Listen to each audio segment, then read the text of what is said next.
Good morning, everybody. Uneducated Economist here. So Donald Trump did not sign the stimulus package. He said that $600 stimulus check was not enough and that a $2,000 stimulus check going out to the people is what is needed, and that he is requiring that to be in the stimulus package before he will sign it. Very interesting times that we live in. The Republican Party is not down for this. They do not want to sign a stimulus package giving out checks of $2,000 to the people. Democrats do. Isn't this strange? The hated Republican Party president Donald Trump is actually got the Democrats on his side. Isn't this a strange time?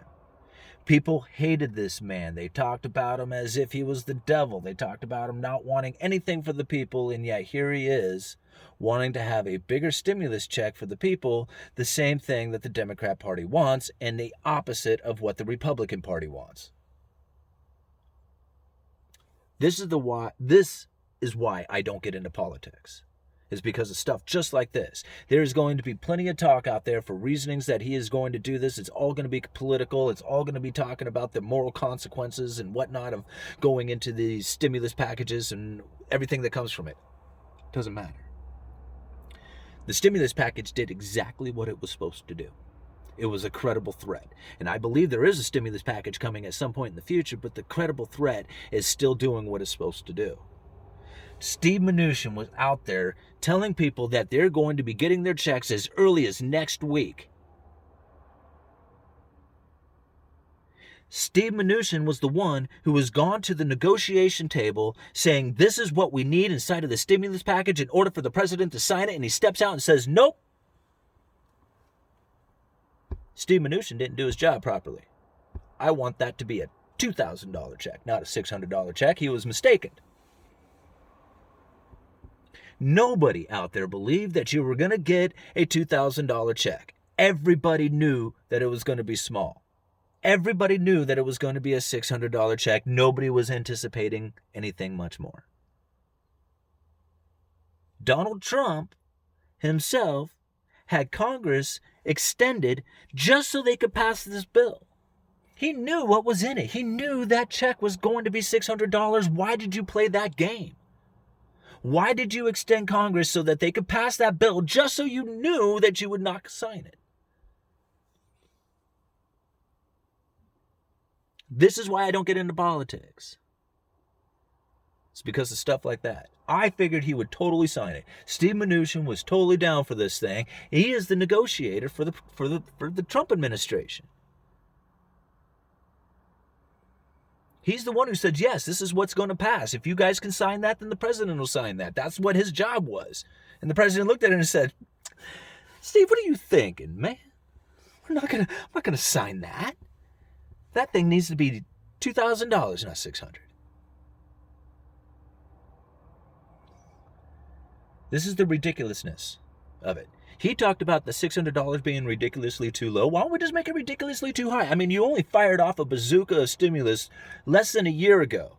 It was the mother of all stimulus packages. It was going to cover everything. We're going to bridge us over the recession, take us on into the new economy. Didn't even get you a year.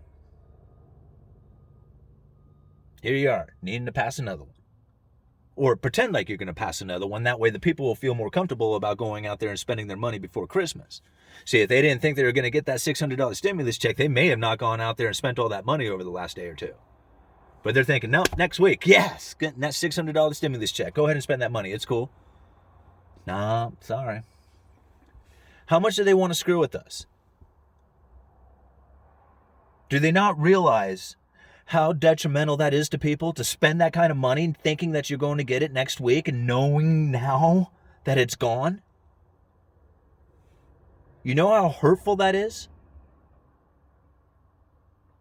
People who are living paycheck to paycheck, who only have $100 left, and they're thinking, yes, next week I get a $600 check.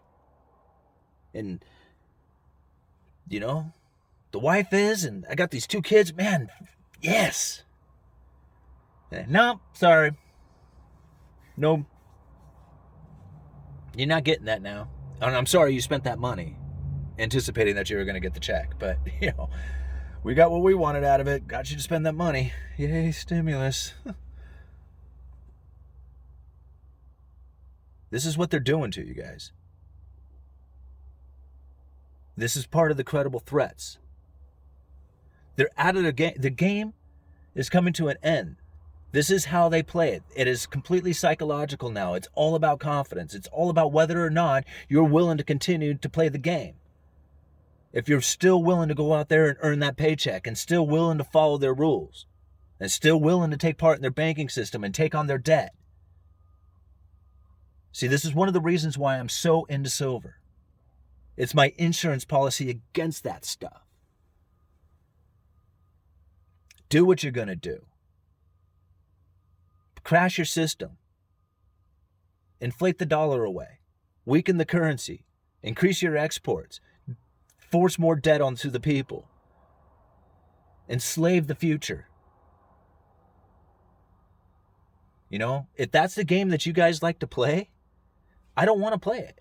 I mean, I'll have to. I mean, I got to go to work. I got to eat. I got to do the things. But I am not saving my wealth in that game.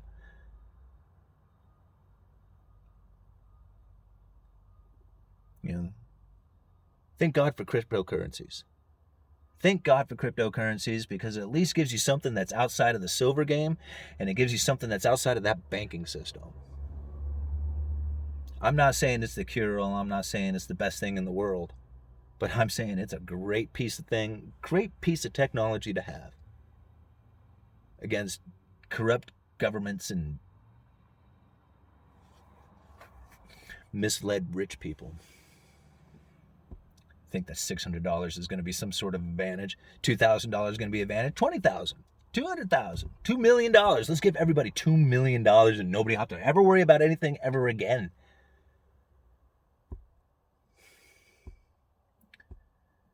You know, it's frustrating enough understanding the system. And it is really frustrating when they treat the people, when they treat the people with as little care as they do. You know, they disguise it. They disguise it as if they're trying to help you. They disguise it in all this, like, look how we're morally benefiting society. And ultimately, they're just doing a really fancy job of enslaving us. And it's frustrating. It's frustrating to watch. You know, you can see the tension out there. You can feel it out there with the people. They're worried and they don't know what to do. And I cannot blame them, because they're being enslaved and they can feel it. All right. Uneducated Economist. You guys let me know.